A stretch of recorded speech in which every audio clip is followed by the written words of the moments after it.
All right, folks, Steven here with 501 Parts. 2016 Can-Am Defender 800 here. Should be the same on the thousands. I'm going to do a video on replacing the brakes here. I was doing one earlier, my camera died, and I've got the work done already, but I still want to go back and kind of show y'all what I did. Pretty easy to change the brakes out on these. Two 15mm bolts. I'm also doing bearings and some other work on this one, so I had the caliper already off. But two 15mm bolts, typically you slide it off. You see I've already got my new pads in, but what you want to do here is, so you got T25. Take these two bolts out.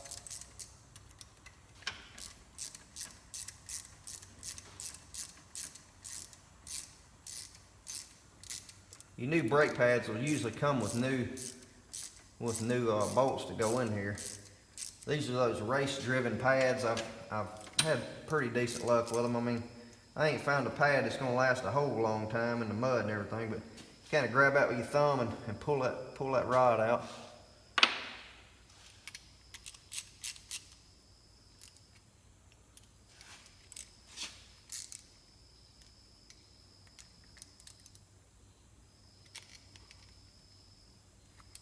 Get a hold of it, kind of twist it out. You see your brake pads right there, and your brake pads. So when you take these off, this is the pad that came off there. You can see there's compared to the new pad here, you see the difference in the meat on them. There was nothing left on it.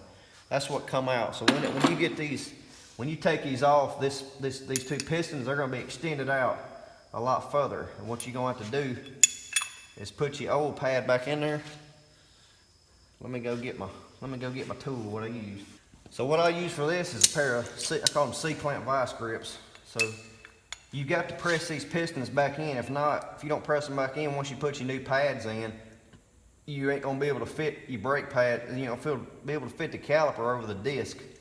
So you got to put something on the back of this like this. Put it on the back of that and just squeeze. These mine are already pushed in, but you want to squeeze until you push those calipers almost as far in as they'll go. And that way it'll give you clearance to put that back on your disc.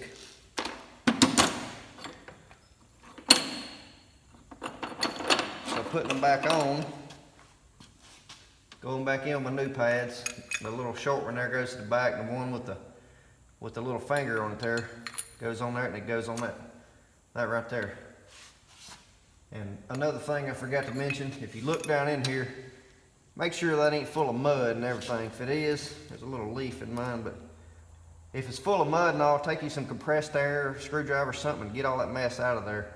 You should have a little bit of a springy action there on that little piece of metal with your brakes. You don't want that full of junk.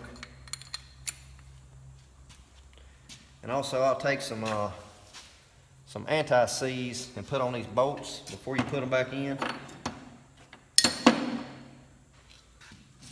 I've already put some on here, so I ain't gonna do it again, but then you just want to push that bolt through there, through the hole in the brake pad.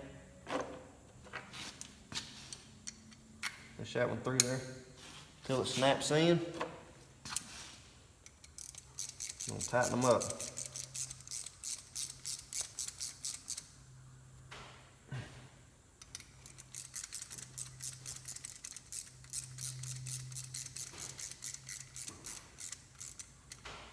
All right, got them tightened up. Now, once you get them tightened up, you can take you a flathead or something if you can't get that to move with your finger. But now, see that gap there? If I hadn't pressed that piston in, you wouldn't have no gap. It'd be met up. You wouldn't be able to get it over your disc, but that's the way you want to install them. Your disc will go in there, you bolt them back up, and that's a done deal. Appreciate you watching.